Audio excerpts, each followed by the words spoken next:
Hi, I'm Kevin Carbine, and this is my senior capstone project for IMS. Um, what I first started off doing was getting in contact with a company, Rockfish in Cincinnati, and I asked them if they had any projects that I could do to help out. One of my main focuses is statistics and working with large data sets. So partnering up with a company seemed like the best move for my project. Um, so after getting in contact with them, I was given the task to look at product ranks on Amazon. What they had been doing was they had been finding best-selling products, and every month or so, they would log on to Amazon, go to the bestseller page for the product that they were interested in, and then hand rank each one, I think through 32 some ranks. And then they were building reports off those products based off the rank that they were for that month, and then presenting those to companies that were interested in that data. After talking to the data analyst at Rockfish, she was saying that this process was taking upward of 3 hours every time that they had to do it, because that they were manually going and pulling these data off Amazon. So at first I wasn't exactly sure how I was going to be able to automatically get the data. After doing a little bit of digging and research, I found that the programming language Python is pretty good at this stuff. And I also used the API Kimono Labs, which helped with scraping Amazon. It saves a lot of time. You don't have to automatically look through the HTML to find how they're ranking it. So I wrote some Python code, and after that, I was able to make a program that was automatically pulling these ranks, pulling the products off best-selling Amazon pages. So that's the first thing that I'm going to show.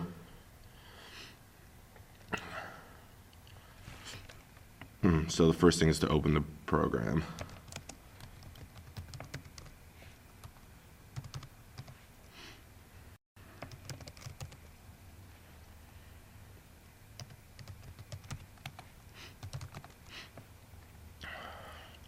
Okay, so after opening the program,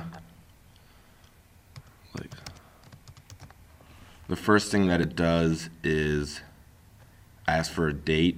This is important because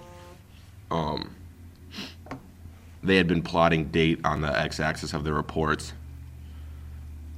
So go ahead and enter the date in the prompted format.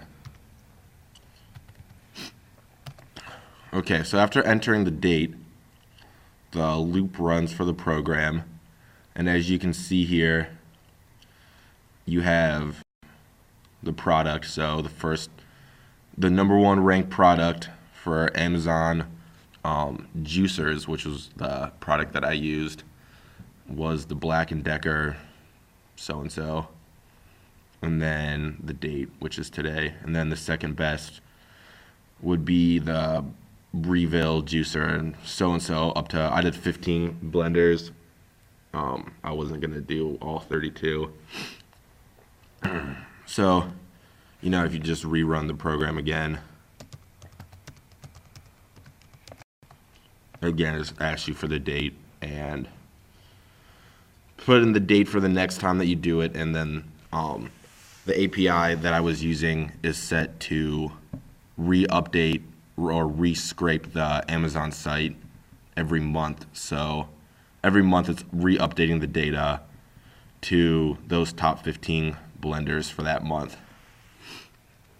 Okay, so after that, I got in contact with the analyst at Rockfish because I wasn't 100% sure what I wanted to do with the data.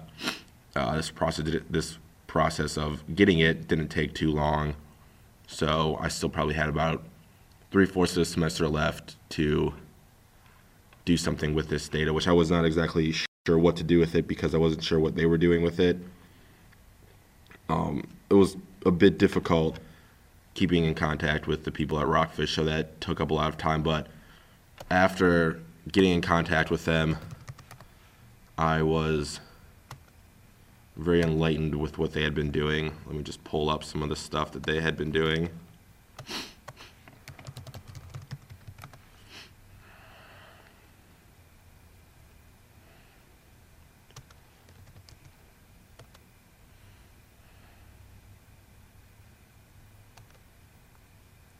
Okay, so I was sent this from one of their analysts.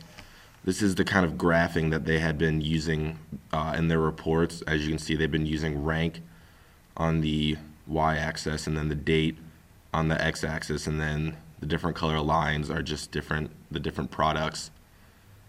So that's what they had been using, and then they had been doing this table with differences and ranks and click score and search, that sort of stuff. So then I took the data that I had collected and I wanted to make a more interactive graph that allowed the companies that were using these reports to interactively look at this data based off date and rank, instead of having to, look through hundreds of different paper reports comparing those reports. They could just do it based off an interactive graph. So the next thing that I did, which my stats miner has helped me a lot, is I went into R, which is a statistical programming language, and I built an app that allows that runs the data that was collected through Python and interactively displays the data. So let's go ahead and run that.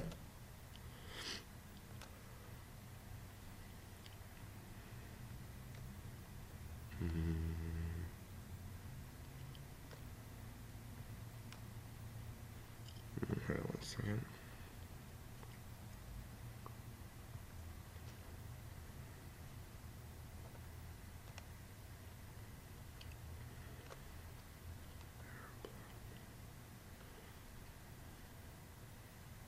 Sorry about that. It was just the margins were all messed up. Okay. So this would ideally be launched over a server, which was one step that I was not able to figure out / I didn't want to pay for the server. So say the company is interested in the data that we collected through Python, which was juicer data. So you could search for juicer, and here's all the data. So there's 15 different juicers. The graph looks a little weird because I was only able to, since it was only over a month and a half, the project, I was only able to collect, the ranks hadn't changed. So I manipulated some data and made up some ranks, which is why some of these lines go from, as you can see, being the 15th ranked juicer to like the #1 ranked juicer. It's just because I made up a lot of the data. So the company would be able to choose their points of interest. So they wanted to look off ranks of the juicers through the time that I was working on the product. They could go ahead and do that.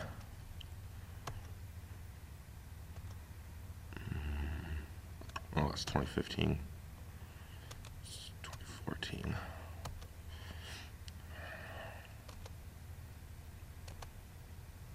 And the graph is fully interactive based off the date and the rank. So future, as they keep collecting data, the graph will continue to update.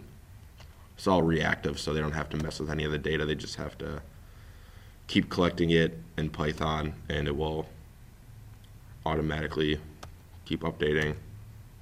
So if I just choose some later date, as you can see, there's no data collected yet. So as the data keeps coming in, the graph will keep updating it, because that's how I programmed it to do.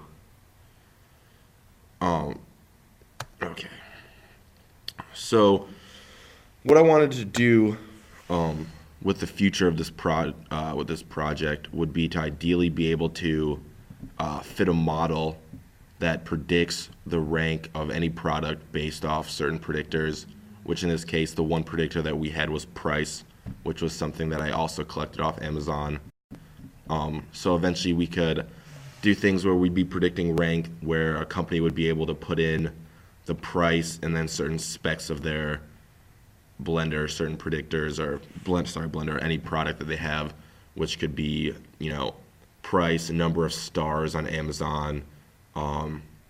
You could even do things like lifespan of product, just tested variables that we could help use predict rank. So far I used the data that I collected for the first 15 blenders because that's actual data. I did not want to use the manipulated data while doing this, which is also why the results are pretty bad, because I was only able to collect so few data points. But as you can see, if I just plot a scatter plot of price versus rank, you can see that there's hardly a correlation between the two. It's actually an R of 0.28. So with the little data that we have, we can't really make any predictions at this point. But as they keep collecting and as we keep adding on more predictors, hopefully we would be able to. So if I fit a linear model to the data where price is predicting rank, then we see that the p-value of price is 0.32, which is not significant at this point, and an adjusted R-square of 0.04, which is very low, saying it's predicting a very low proportion of rank.